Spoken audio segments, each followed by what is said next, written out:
and have devoted my career to focus on issues of democracy and human rights and investing in people. So I'm very passionate about those things. I'm committed to servant leadership. I am an ordained Methodist minister, so I really care passionately about these issues of helping people and being a servant leader that can make a difference working with my team at the U.S. Embassy. And when you were in Zambia, did you manage to come to Malawi? Or is this your first time to Malawi? This is my first time coming. I've spent a lot of time with the traditional cousins across the border, but I'm very, very happy with my wife to be in Malawi now. I've already tasted your wonderful nsima. I've told my Zambian friends, it's even better than the Zambian version, but I made some enemies there.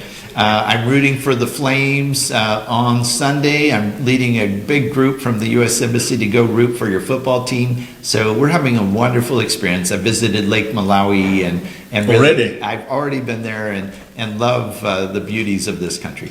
And your impression of Malawi this far?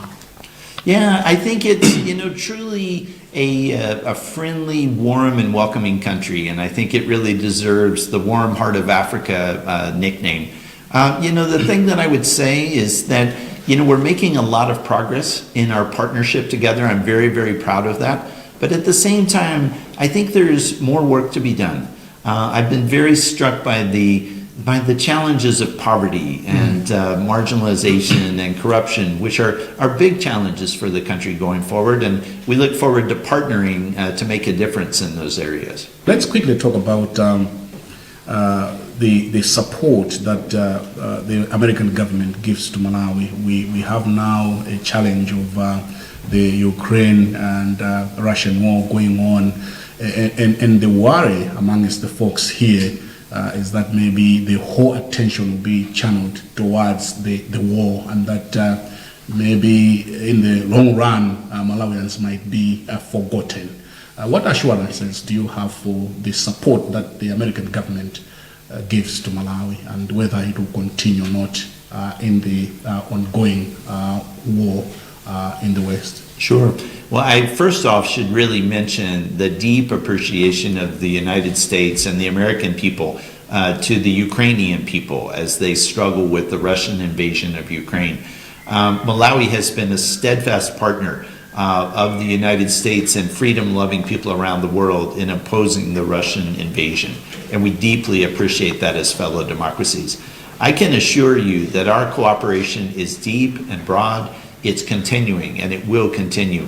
We are committed to having more than $250 million each year, including this year and next year, that will go to Malawi in the broad range of support that we give. We're your largest bilateral partner in terms of development and humanitarian assistance, and that will continue.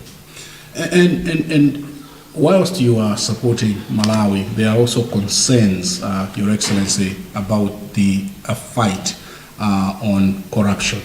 Are you impressed with the road that Malawi has taken in the fight against this vice?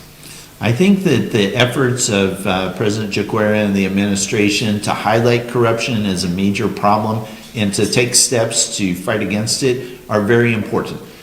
We feel that the efforts of the Anti-Corruption Bureau to move forward in the fight against corruption are things that we're supportive of and want to see Malawians go forward.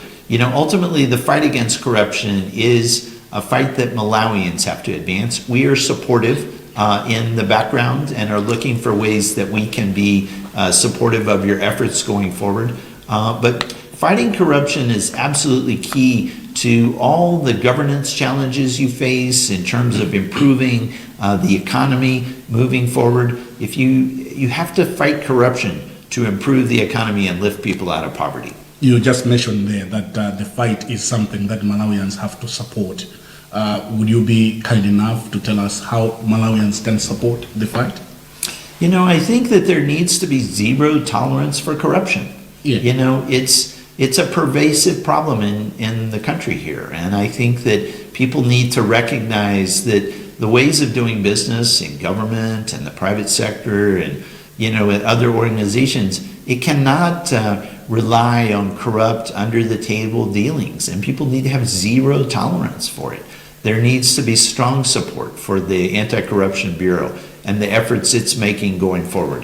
I think that's absolutely key. We are, very focused on seeing that this fight go forward and that there be, results to bring people to justice and to prevent this vice from harming the country. And what kind of support, if at all, there is any, that you're giving directly to the Anti-Corruption Bureau? I think, again, I would emphasize that the fight against corruption needs to be by Malawians. I'm not here to talk about, the kinds of support that we give, behind the scenes. But I think that, the efforts that are going forward are very important, and we all, as partners, as well as Malawians, are watching that expectantly. There is support that you're giving behind the scenes to ACB? Well, I won't get into that right now. Let's talk about the second compact of the Millennium Challenge account.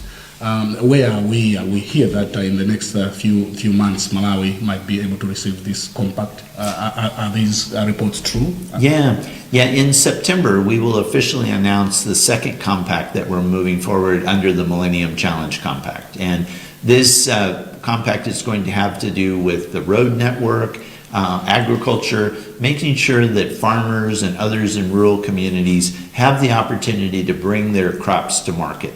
Increasing prosperity really depends on having an enabling environment for farmers and investors and others to improve agricultural yields, to be able to move into new crops, macadamias, soybeans, groundnuts, others that can lead to better export earnings. And so the Millennium Challenge Compact is really focused on creating a roads network, building on the roads network that is here in partnership with the Malawian government, but also bringing feeder roads, from rural communities that can link up so farmers and others can be connected from rural areas. Are you impressed with what the first compact has been able to achieve? We think that the first compact really had some very important contributions in the power sector, moving forward with power generation.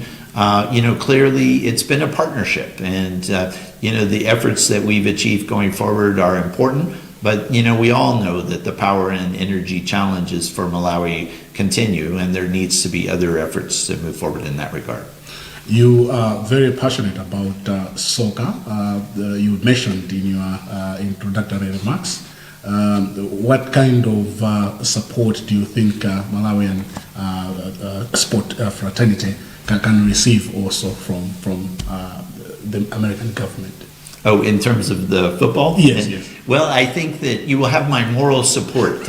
I'm going out on Sunday with... You're going to watch the match? I'm going with 40 colleagues from the U.S. Embassy, and we're going to have a cheering section for the Flames. And so we're very passionate about adopting support. So go Malawi, beat Ethiopia. I'm your ambassador, and I'm going to root them on to victory. You're wearing the Malawian jersey? I am wearing a Malawian jersey on Sunday. So the Flames should know that they have the biggest supporter at the Malawi embassy. Well, maybe it's the youngest supporter, but you will have a supporter in the American ambassador. As we finish our discussion this morning, the media plays quite an important role. As you know, it's regarded as the fourth estate. You have been in the country for a few days now. Your impression in as far as the media is doing its job? We'll finish on that note. Yeah, I think it's very important for the media to, highlight issues of important concern. There are some really good journalists who are doing great work. I'm very excited to appear on your program, Brian, because I know that you ask hard-hitting questions and that you're a good journalist. And that's absolutely critical as the fourth estate to play that role.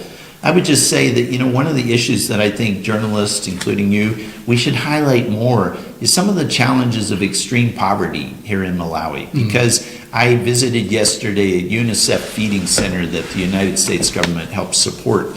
And I was very struck in talking to a young mother who has an 18-month-old daughter, that she depends on life-saving therapy of medicines and food to keep alive. That is a crisis that we need to focus on in this country, and our work as partners with our Malawian friends is to combat extreme poverty in this country. As we finish our discussion at this hour, I want you to look at our camera, and those are Malawians watching. If there is one or two words that you can talk to Malawians on their expectations from the American government, what would that be? You know, I think, as I said, that Malawians need to be passionate about supporting the children of this country moving forward. This is a very, very young country with a median age of 17. You know, 1 out of every 3 children in Malawi is stunted. It means that their brains haven't fully developed because of malnutrition and hunger. That is a scandal. We need to combat that.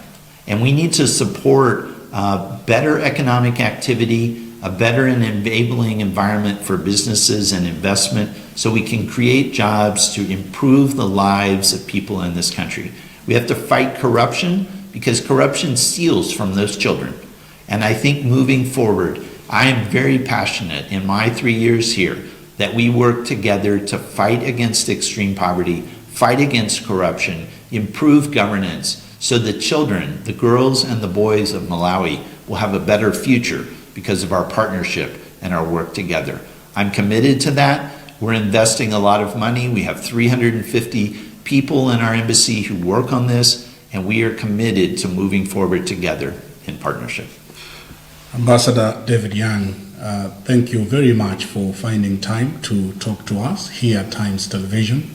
And I believe that I speak on behalf of our management in wishing you the very best in the 3 years and probably more that you'll be in this country. And I wish you the best of luck. Thank you. Zikomo Kwambiri, and go Flames.